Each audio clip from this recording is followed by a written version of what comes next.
One simple thing जिससे आप अपनी सेक्सुअल और फर्टिलिटी हेल्थ को रेवोल्यूशनाइज कर सकते हैं, सुट्टा छोड़ सकते हैं।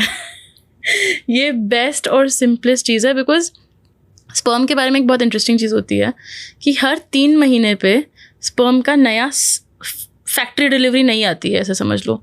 अब उसको आप कैसे पॉलिश कर रहे हो, कैसे नर्चर कर रहे हो, कैसे ग्रो कर रहे हो, वो आप पे डिपेंडेंट है। पर हर 3 महीने पे फैक्ट्री रीसेट हो जाता है। तो अगर आपने आज सुट्टा छोड़ा, 3 महीने बाद when you get your new factory reset, तो that is all new fresh sperm जो आपके पुराने सिगरेट स्मोकिंग से टेंटेड नहीं है।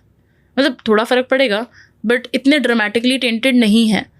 तो एक सिंपल चीज़ छोड़ के हम बहुत फर्टिलिटी इंप्रूव कर सकते हैं। बट अनफॉर्चुनेटली इंडिया में cigarette smoking is going up, तो स्ट्रेस बढ़ता जा रहा है। बहुत सारे लोग पर्टिकुलरली फॉर मैन जिम में स्टेरॉइड्स बहुत अब्यूज़ करते हैं, जिससे टेस्टिकुलर वॉल्यूम और फंक्शन पे फ़र्क पड़ता है। इसके अलावा एक हमारी बहुत बुरी और आदत है, लैपटॉप गोदी में रख के काम करना। तो टेस्टिकल्स के लिए लो टेम्परेचर चाहिए होता है। इसी वजह से जब ज़्यादा गर्मी लगने लगती है, टेस्टिकल्स बॉडी से दूर हो जाते हैं, लोअर हैंग करते हैं, और ठंडी होती है तो श्रिंक करके ऊपर खिसक जाते हैं।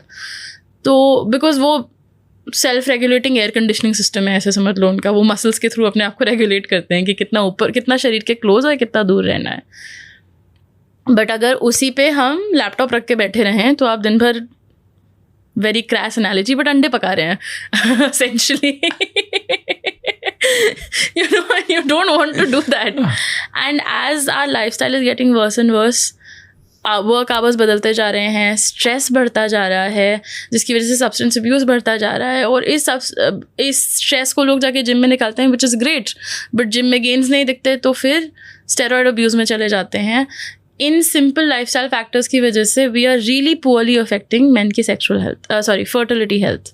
And at the same time औरतों के साथ सबसे बड़ी प्रॉब्लम ये है कि हमें फर्टिलिटी एजुकेशन नहीं मिलता है, विच इज़ सो इम्पॉर्टेंट, क्योंकि व्हेन यू आर बॉर्न, आप एक सेट नंबर, लड़कों की तरह नहीं है कि हर समय नया बनता रहे।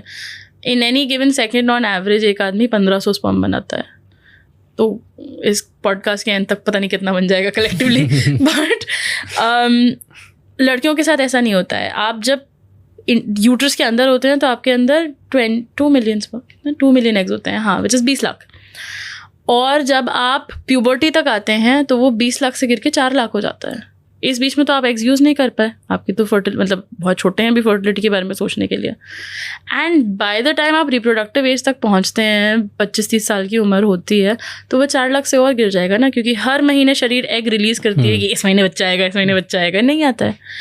और by the time you hit 32, 34, 35, आपकी फर्टिलिटी बहुत रिड्यूस हो गई होती है।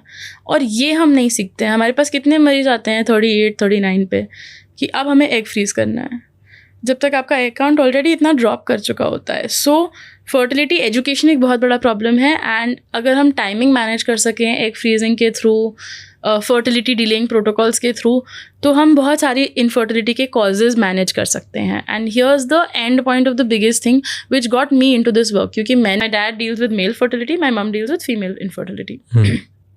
और इन लोग के पास एक कपल आया जो पिछले 7 साल से they were trying to have a baby, नहीं काम चल रहा था।